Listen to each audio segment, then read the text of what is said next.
अरुणाचलाव सोमजिनाय गिख्रंथाव जाब्रबथायाव जिउ खहा जानाय 4 सुबुंनि गोथै देहाखौ दिनै गसाइगावआव लाबोबाय। थांनाय 17 नभेम्बर शुक्रबार सानखालि ख्रिस्ट'फार हेम्ब्रमनि मोनसे हानजाया अरुणाचल हाजोआव ख्रिस्टियान धोरोमनि मोनसे हाबाफारियाव बाहागो लाहैनानै न' फारसे फैफिनबाय थानाय समाव हाजोनि हा गिसिखानानै गारिनि सायाव अन्थाइ गोग्लैदेरनायनि जाहोनाव गसाइगावनि 4 सुबुङा जायगायावनो जिउ गोमानो गोनां जादोंमोन। बिथांमोननि गोथै देहाखौ दिनै न'आव लाबोनाय जाबाय। रुंसारि जानाय सुबुंफोरा फारियै गसाइगाव नेपालपारानि निर्मल हेम्ब्रम, श्रीरामपुरनि ख्रिस्ट'फार हेम्ब्रम, अभिजित हेम्ब्रम आरो लकनाथ किसखौ होननानै सिनायथिनाय जादों। बिथांमोननि गोथै देहाया दिनै न'आव सफैनाय लोगो लोगोनो एमएलए जिरन बसुमतारी, लरेन्स इस्लारि बिथांमोनजों लोगोसे मावफुं सोद्रोमा उइलसन हासदा आरो एमसिएलए सजल कुमार सिंह बिथांमोनखौ न'खराव नुजाथिहैनायजों लोगोसे न'खरनि सोद्रोमाफोरजों दुखुनि समाव बाहागो लाफानायखौ नुनो मोननाय जायो।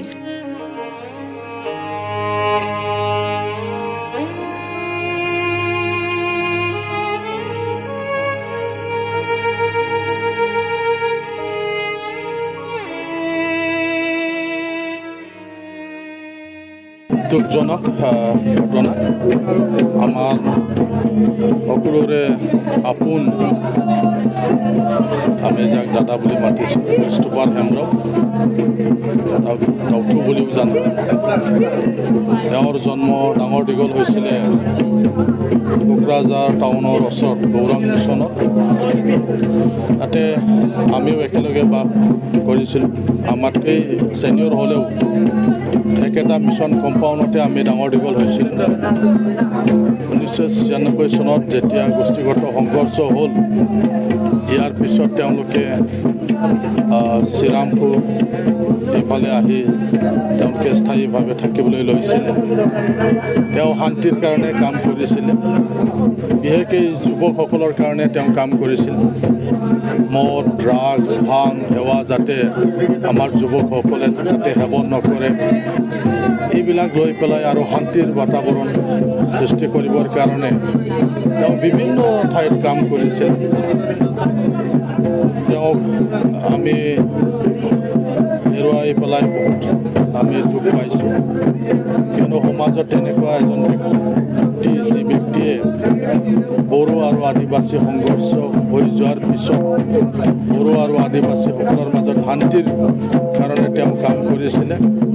এটা সংস্থা বনাই পেলাই এই সংস্থাৰ যোগেদিয়ে তেওঁ গোটেই অসমত আৰু ইয়াৰ পিছত অৰুণাচল, ঝাৰখণ্ড, উৰিষ্যাত তেওঁ বিশেষভাৱে আদিবাসীসকলৰ মাজত তেওঁ কাম কৰিছিল। এটা প্ৰগ্ৰামত তেওঁ অংশগ্ৰহণ কৰিছিলে অৰুণাচলত হোৱা। তাৰ পৰা ঘূৰি আহোঁতে এই দুৰ্ঘটনাটো হ'ল, যিটো খুব বেদনাদায়ক। আজি আমি অন্তিম শ্ৰদ্ধাঞ্জলি দিবলৈ ইয়ালৈ আহিছোঁ। বিভিন্ন জাতি জনগোষ্ঠীৰ মানুহ ইয়াত আহিছে। তেওঁক ভালকৈ সকলোৱে চিনি পায়। তেওঁ সমাজৰ অকল সান্থালী নহয়, পিছ পৰি থকা সমাজৰ কাৰণে তেওঁ চিন্তা চৰ্চা কৰিছিলে। আৰু বিশেষকৈ যুৱ সমাজক লৈ পেলাই তেওঁৰ চিন্তা আছিল। যুৱ সমাজ যাতে ভুল পথত পৰিচালনা নহয় আৰু ড্ৰাগছ সেৱনৰ পৰা দূৰত থাকে, এইবিলাক লৈ পেলাই তেওঁ কাম কৰিছিলে। এইটোৱে আছিল তেওঁৰ মেইন টিম। তো আজি আমি খুব দুখ পাইছোঁ। নিজৰ ওচৰৰ মানুহ, আপোন মানুহক আমি হেৰুৱাইছোঁ। খ্ৰীষ্টোফাৰ হেম্ব্ৰম আৰু দাদাৰ লগত যোৱা যিজন 3জন ভাই আছিলে, তাৰে ভিতৰত আমাৰ খুব চিনাকি ওচৰৰ পৰা আমি পাইছিলোঁ অভিজিত হেম্ব্ৰমক, আৰু আমি নিৰ্মল হেম্ব্ৰম, তেওঁলোকক আমি বহুত দিনৰ পৰা চিনি পাওঁ। দাদাৰ লগত তেওঁলোকে জড়িত আছে, তেওঁলোকে কাম কৰে। খুব ভাল আছিলে। তেওঁলোকৰ যিটো 4জন দাদাক লৈ পেলাই 4জন যে মৃত্যু হ'ল, তাত আমি গভীৰ দুখ পাইছোঁ আৰু আমি সমবেদনা জ্ঞাপন কৰিছোঁ। ঈশ্বৰে যাতে পৰিয়ালক ভালকৈ ৰাখে। আমি সবেই জ্ঞাত যে ৰেভাৰেণ্ড খ্ৰীষ্টোফাৰ হেম্ব্ৰম আৰু তাৰ লগতে ইয়াৰ 3জন আকৌ আছে। আকস্মিকভাৱে অৰুণাচলৰ এটা খ্ৰীষ্টীয় প্ৰগ্ৰামৰ কাৰণে জইন কৰিছিলে। আকৌ তাৰ পৰা আহি থাকোঁতে হঠাৎকৈ লেণ্ডশ্লাইড হৈ মৃত্যুবৰণ কৰিব লগা হ'ল। তাৰ কাৰণে আমি চবেই মৰ্মাহত হৈছোঁ, শোকান্বিত হৈছোঁ কাৰণ ই আমাৰ অঞ্চলৰ শান্তিৰ হকে তেখেতে বহুতো কাম কৰিছিলে ধৰ্মৰ লগতো জড়িত থাকি সমাজৰ হকে কেনেকৈ কাম কৰিব পৰা যায় তাৰ কাৰণে তেখেতে দেহে লাগিছিল আৰু আমিও আগৰ পৰাই তাৰ লগত চিনাকি আছিলোঁ আৰু তাৰ লগতে আমি কিছুমান সমাজৰ ভালৰ কাম কৰিছিলোঁ গতিকে আজি তেখেতৰ মৃত্যুত অঞ্চলৰ কাৰণে এটা ক্ষতি হৈছে বুলি মই ভাবোঁ তেখেতৰ যিটো আত্মা এই আত্মাটো স্বৰ্গত যাতে স্থান পায় তাৰ কাৰণে প্ৰাৰ্থনা কৰিছোঁ লগতে ইয়াত তাৰ ঘৈণীয়েকৰ লগতে এজন সৰু ল'ৰা থাকি গ'ল ঈশ্বৰে তাৰ ফেমিলিক যাতে ভালকৈ মানে সংসাৰ চলোৱাত সহায় সহযোগিতা কৰে তাৰ কাৰণে আমি কামনা কৰিছোঁ আৰু ইয়াত আপোনালোকে দেখিবলৈ পাইছে বহুতো তাৰ বন্ধু বান্ধৱীৰ লগতে পৰিয়ালৰ ছবি ইয়াত আহিছে গতিকে এটা বাৰ্তা মই দিব খুজিছোঁ তেখেতৰ দৰে নিষ্ঠাবান বা ধৰ্মৰ লগত জড়িত বা সমাজৰ কাম কৰা মানুহ আকৌ আমাৰ এই ওলাই আহক কাৰণ তেখেতৰ দৰে ব্যক্তিয়ে সমাজৰ বহুতো শান্তি অনাত ভাল অৰিহণা যোগায় গতিকে আজিৰ যিটো আমাৰ চবৰে শোকান্বিত যিটো অৱস্থা এইটো মৰ্মাহত মই হৈছোঁ আৰু লাষ্টত মই এইটোকে ক'ব বিচাৰোঁ যাতে তেখেতৰ লগতে এই চাৰিজন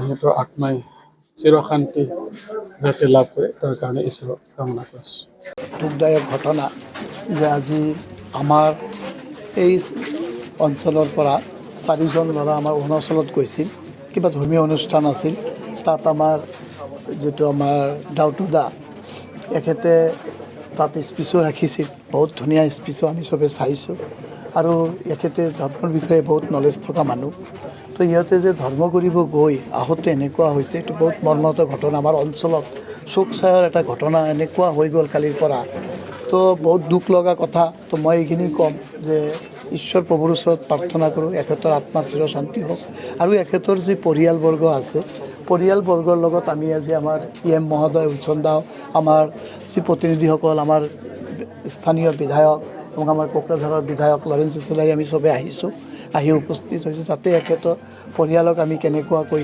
সহায় সহযোগিতা আগবঢ়াব পাৰোঁ চৰকাৰৰ পৰা যি কৰিব লাগে আমি কৰিম এইখিনি আমাৰ মূল কথা আৰু মই ভাবোঁ যে তাত আমাৰ অভিজিত হেমব্ৰম আছিল মোৰ লগত বহুত ক্ল'জ আমি অলপ দিন আগত চিমলাতো গৈছোঁ একেলগত ফুৰিছোঁ থাকিছোঁ একে ৰুমত বহুত দুখ লগা কথা এইটো ক'ব নোৱাৰোঁ আপোনালোকৰ ওচৰত যে এনেকুৱা হৈ যাব পাৰে মানুহৰ লাইফৰ কোনো মূল্য নাই বহুত মই দুদিনৰ পৰা মাইণ্ডটো বহুত আপছেট হৈ আছে তো মই এইটোৱেই ক'ম যে আজি আমাৰ দাউতুদাৰ লগতো আমাৰ বহুত ভাল এটা ৰিলেশ্যন আছিল আমাৰ অঞ্চলক নেতৃত্ব দিছিল সমাজৰ কাৰণে আমাৰ বহুত লছ হৈ গ'ল লগে লগে আমাৰ অঞ্চলৰ কাৰণেও বহুত লছ হৈ গ'ল তো এইকাৰণে এতিয়া আমি ভাবোঁ যে এই পৰিয়ালবিলাকক আমি কেনেকুৱাকৈ সহায় সহযোগিতা আগবঢ়াব পাৰোঁ এইখিনি লৈ আজি আমাৰ BTRৰ চিফ মহোদয়ে আমাৰ এখেতৰ আমাৰ বিভাগীয় EMক পঠাইছে আমাৰ বিধায়কসকলক পঠাইছে তাৰ কাৰণে মই আমাৰ চিফ মহোদয়কো মই ধন্যবাদ জ্ঞাপন কৰিছোঁ আৰু লগে লগে মই ইমানখিনি ক'ম যে আমি